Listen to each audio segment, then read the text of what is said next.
Today I want to be discussing a really common topic issue that's connected to mental health, and that's anxiety. So we all know it's that feeling of being nervous, experiencing fear, tension, or worry about something. Anything really could be big, could be small. It just depends. And there are different ways anxiety can affect our mental health, and we're gonna be talking about them right now.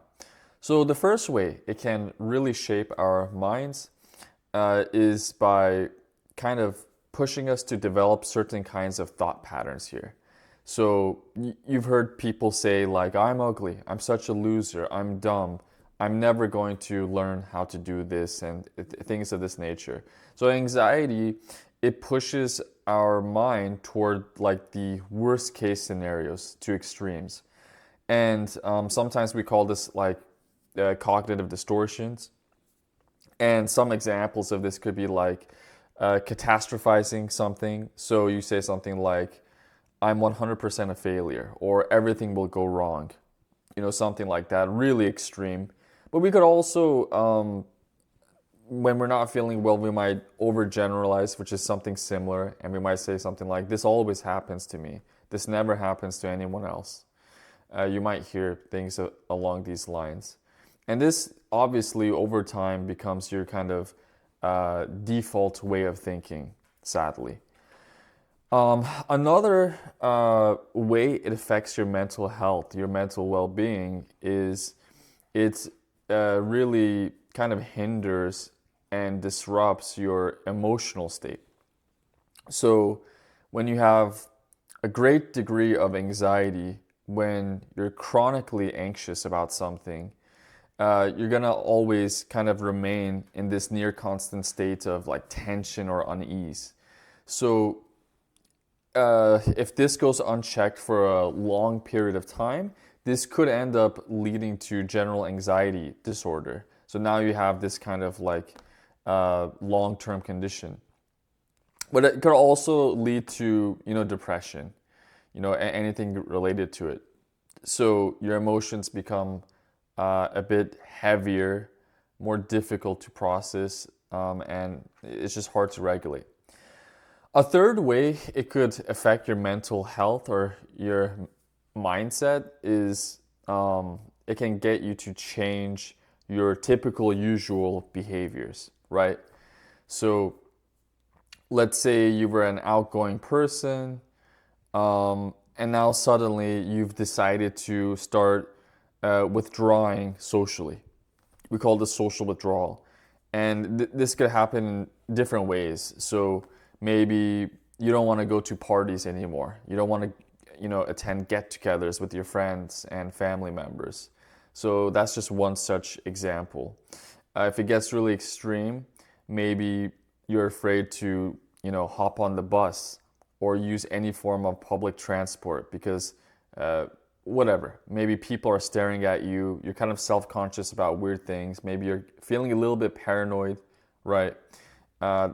That's typical, it can happen. And in really extreme cases, there are people who end up becoming homebodies.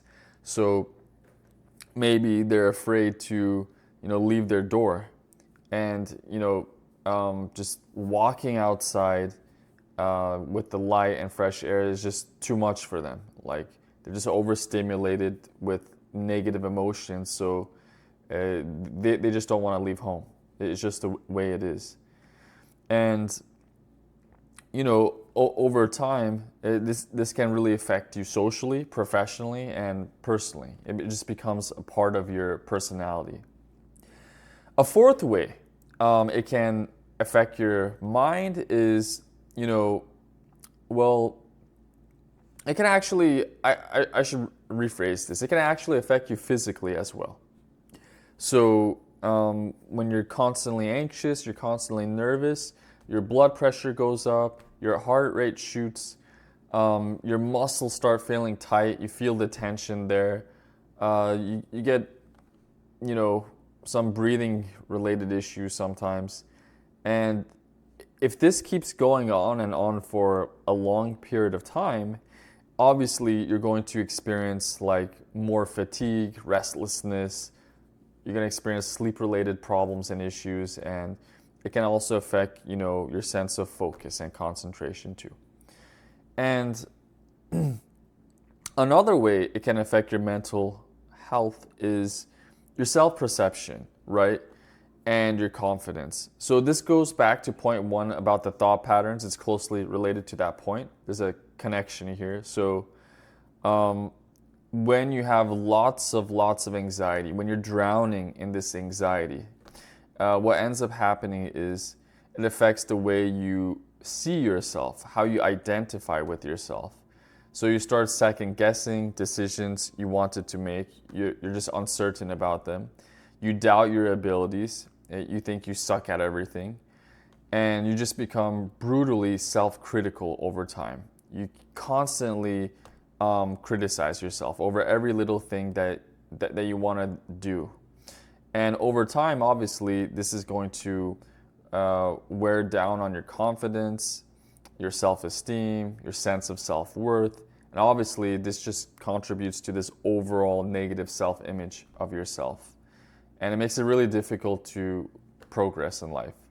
That said, anxiety itself doesn't always necessarily have to be a bad thing. Generally speaking, it's kind of like the brain's smoke alarm.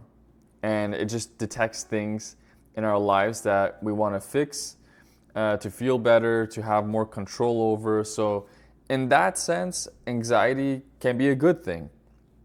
But when it comes this chronic, persistent force that reshapes our mental habits for the worse, that's when it becomes a serious problem.